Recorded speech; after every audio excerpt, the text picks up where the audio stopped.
Hi there, I'm James, founder of WeDoTech.net, and I wanted to create a video today to shed my concerns over a recent statement made by Robert Kotick. Robert Kotick is the CEO and president of Activision Blizzard. Today he made a disturbing quote in reference to how he wants to see the video game retail market change. What he basically wants to happen is he wants games to become more expensive. Now, Activision has made a massive polar shift coming this holiday when they release Modern Warfare 2. Most games usually retail around about £39.99 here in the UK, up to £50. It really depends on which retailer you go to, as a lot of that markup goes to the supermarkets to be able to put a price competition against each other. Robert Kotick has decided that he's going to be releasing Modern Warfare at £55. Steep, you ask? Certainly is. But his comments made today were he wants to see video games cost more than that. And that, ladies and gentlemen, is a reason for concern, because if Mr. Kotick gets his way, other video game developers will follow suit. Now, why would he want to do this? Well, his excuses are down to rising development costs and because of the recession. Well, to be honest with you, it's probably more to do with greed. There are two different scenarios which Activision could use to make a lot of money off of Modern Warfare 2. This is Call of Duty 4, and I would like to make this statement right now. I am boycotting all Activision products and boycotting coverage of any Activision Blizzard products or any property to do with Activision itself. What is the strategy that Activision could use without having to charge the consumer more money? Well, it's obvious. There's two platforms. One platform, Epic Games, is used along with Microsoft. The second platform is to be used with Criterion Studios and Electronic Arts. These are two platforms that work. One is the fact that when you release a game, you give exclusive downloadable content for people that buy the game new. What does that create? It creates an incentive for people to go out and buy the game brand new rather than buying it pre-owned.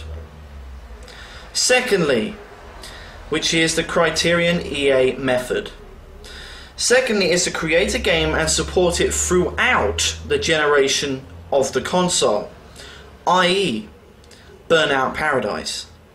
As you can see, Burnout Paradise has given us more than enough free content, plus expanded upon the game universe with the Big Surf Island. This has now created a relationship with the consumer, and the consumer is less likely to sell the game. Therefore, the pre-owned market is less saturated with Burnout Paradise. Therefore, there is no loss for the game publisher of people buying the game pre-owned. Those are two models that work. But no. Mr. Kotick believes that going down a model of raping, and I will say this with effect, raping and pillaging the consumer during an economic downturn is unforgivable. What I'm asking of all the people that tune in to our website, and I'm asking for all of the media out there to syndicate this throughout the blogging network. We must do one or two of several things, and one of them is to boycott Activision products. The second thing is to write to Activision and tell them we are not going to buy any games or any games housed by parent companies that they own until they guarantee us that they are not going to continue with these sort of tactics. Why is this such a big concern? Well, I've already explained one. One, other companies can come on board and set this as a default price.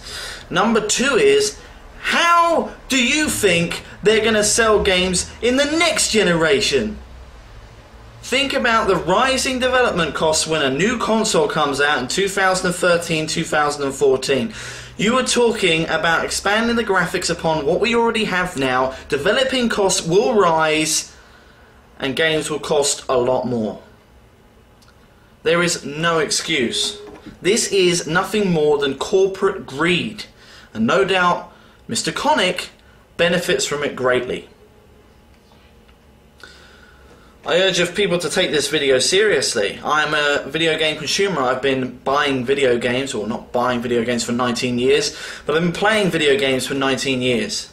There are people that are already priced out of the market buying games brand new because they cost too much already.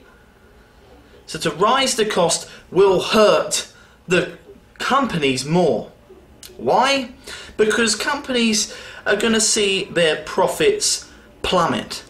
This is an action by Activision. They could actually cause a second gaming crash.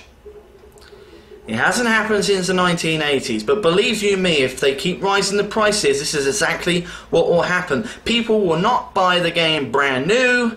People will go into the pre-owned market and buy it significantly cheaper. Therefore, you are shooting yourself in the fucking foot. Think about it.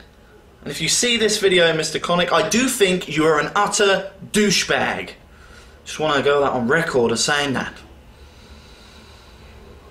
Like I say, I'd appreciate all help in syndicating this video and spreading it all over the internet. This is serious business, guys. This isn't just someone like myself who needs to get out and get a life. This is our livelihood. This is what we spend with our earnings, our hard-earned cash. You know, I'm sorry, Mr. Kotick, that we don't earn over $1 million a year. You probably earn more in a week than I earn in a year. There are people like that who live in the middle class and lower classes that cannot afford to buy retail games at £50, let alone £55 and upwards. And don't think these price rises are not coming to the US, and don't think these price rises are not coming to Japan and Asia. These price rises will just happen all across the board. It's a disturbing thing. It really is. It's absolutely disturbing, and this could all even pave way for downloadable content only in the future. And for those that appreciate a physical disc and a physical format, that's going to be bad news for them. This is bad news across the board, no matter which way you look at it. I've been James from videotech.net. Thanks for watching this video, and hopefully this will reverberate around the internet.